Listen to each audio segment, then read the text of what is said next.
What if the loneliest place on earth isn't a deserted island? It isn't a dark room. It isn't silence. What if the loneliest place on earth is a crowded city, full of people, full of noise, full of everything except connection? Right now, 130 million Americans feel exactly that. Not alone in a room, alone in a world full of people. And Carl Jung saw this coming. In 2024, the US Surgeon General did something unprecedented. He declared loneliness a national epidemic. Not depression, not anxiety, loneliness. 58% of Americans say that no one truly knows them.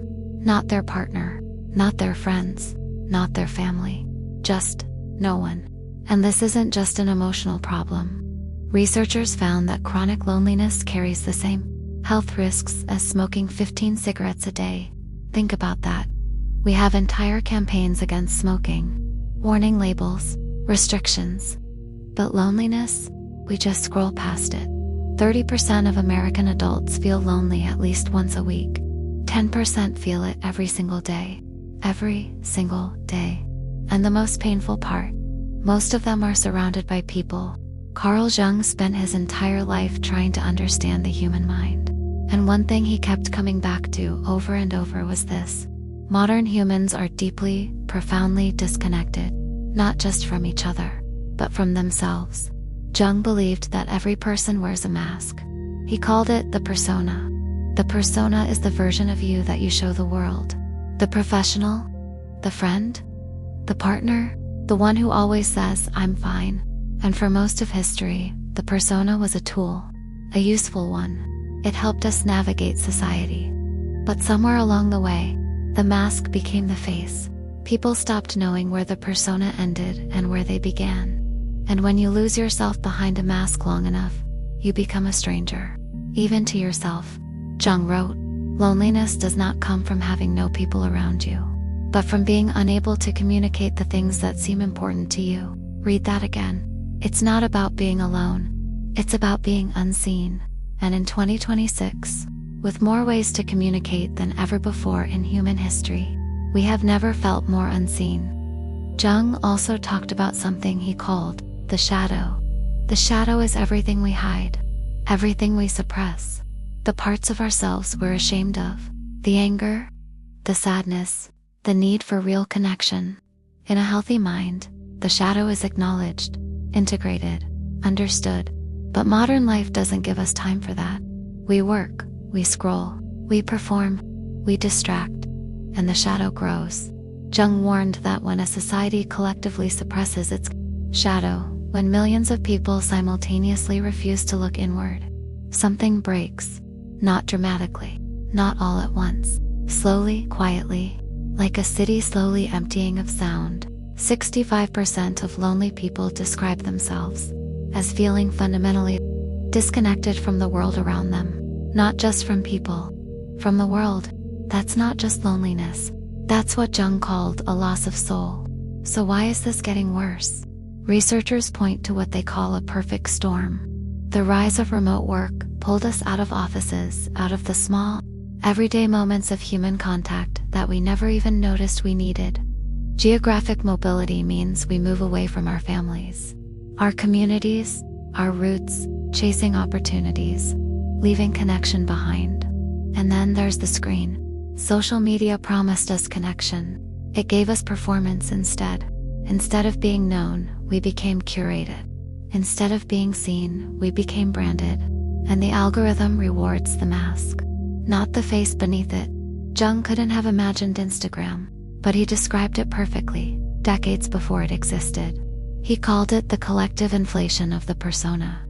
A society so obsessed with image that it forgot how to simply. Jung believed that the cure for loneliness wasn't more connection. It was deeper connection. Not more people, but more honesty with the people already around you. Not more noise, but the courage to sit in silence and actually listen to yourself. He wrote that the most terrifying thing is to accept oneself completely. And maybe that's where it starts. Not with a new social media platform. Not with a new app. Not with 1,000 followers who don't really know you. Maybe it starts with one conversation. One honest moment. One person seeing another person, really seeing them without the mask. 130 million Americans feel alone tonight. But loneliness, Jung would say, is not a life sentence. It's an invitation. An invitation to go inward, to meet yourself, to find beneath all the noise, beneath all the performance, beneath all the masks, someone worth knowing. And yet, even knowing all of this, most people won't change anything tomorrow. They'll wake up, check their phone, scroll through 100 faces they don't really know, post something, wait for likes, feel nothing, and then wonder why they're still empty. Jung had a word for this too. He called it unconscious living, moving through life on autopilot, reacting instead of choosing, consuming instead of creating, performing instead of feeling. And the tragedy isn't that people are suffering. The tragedy is that most of them don't even know why. There's a concept in Jungian psychology called individuation. It's the process of becoming who you truly are, not who your parents wanted you to be, not who your culture told you to be, not the person behind the mask, your actual self. Jung believed that individuation was the most important journey a human being could take, and he also believed it was the loneliest. Because when you start to wake up, when you start to question the mask, question the performance, question everything you've been told about who you're supposed to be, the people around you don't always follow. Some of them get uncomfortable. Some of them pull away. Some of them tell you you've changed. And you have. That's the point. Jung wrote that the privilege of a lifetime is to become who you truly are. But privilege doesn't mean easy. It means worth it. Think about the last time you had a conversation that actually mattered. Not small talk, not status updates, not talking about what you watched or what you ate or what someone else did. A real conversation, where someone looked at you and actually saw you, where you said something true, something you'd never said out loud before, and the other person didn't flinch. They just stayed. When was the last time that happened? For most people, the answer is uncomfortable. Weeks, months, sometimes years, and we've normalized that. We've built entire lives around avoiding exactly that kind of depth, because depth is vulnerable, and vulnerability is terrifying. But Jung would say that terror is a compass. It's pointing directly at what you need most. There's a reason why people feel most alone at night, not because the world gets quieter, but because the distractions run out. During the day, there's always something. A meeting, a notification, a task, a screen. Something to keep the mind busy, the shadow quiet, the mask firmly in place. But at night, the noise fades, and what's left is just you, your thoughts, your fears, your unlived life. Jung believed that the night, the darkness, the silence was sacred. That it was in those quiet hours that the unconscious mind finally had a chance to speak, through dreams, through feelings, through that strange, hollow ache that you can't quite name. That ache isn't emptiness. That ache is longing. Longing for depth, for meaning, for someone or something real. The ancient Greeks had two words for time: chronos, the ticking clock, minutes, hours, deadlines, schedules, and kairos, the sacred moment, the moment when something true happens, when time stops and you're fully, completely present. Modern life is built entirely around chronos. We optimize, we schedule, we measure productivity, we fill every second, and in doing so, we've almost completely lost kairos. Those moments of genuine human connection, they can't be scheduled, they can't be optimized, they can't be delivered through a screen. They happen in the spaces between, in the long dinner that goes nowhere, in the walk with no destination, in the conversation that starts at midnight and ends at dawn. Jung believed that meaning, real meaning, only lives in kairos moments, and we've built a world that systematically destroys them. So what do? Jung didn't offer easy answers.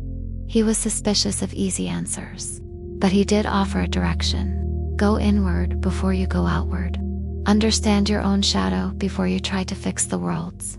Take off the mask, not for everyone, not all at once, but for someone, for one person who has earned it. And learn to be alone without being lonely. There's a difference. Being alone is a physical state. Being lonely is a spiritual one. You can be surrounded by thousands and be completely, devastatingly lonely. And you can sit in an empty room, in perfect silence, and feel entirely at home. That's what Jung was pointing toward. Not isolation, not withdrawal, but a relationship with yourself so honest, so deep, so real, that you become your own company. And from that place, that solid, grounded, known place, real connection becomes possible. Not the performance of connection, not the curation of connection. The real thing. 130 million Americans feel alone tonight. And somewhere in that number, maybe you. Maybe you opened this video because something in the title felt familiar. Because the loneliness isn't abstract for you. Because you know exactly what it feels like to be in a room full of people and feel invisible. If that's you, Jung would want you to know something. The fact that you feel it, really feel it deeply, honestly, means you haven't gone numb, means the mask hasn't won, means somewhere underneath all of it, there is still a self that wants to be known. And that self is worth finding. Take the silence seriously. Listen to what the night is trying to tell you. And remember, you are not broken because you are lonely. You are human. And being human, Jung said, was never supposed to be easy. It was supposed to be real.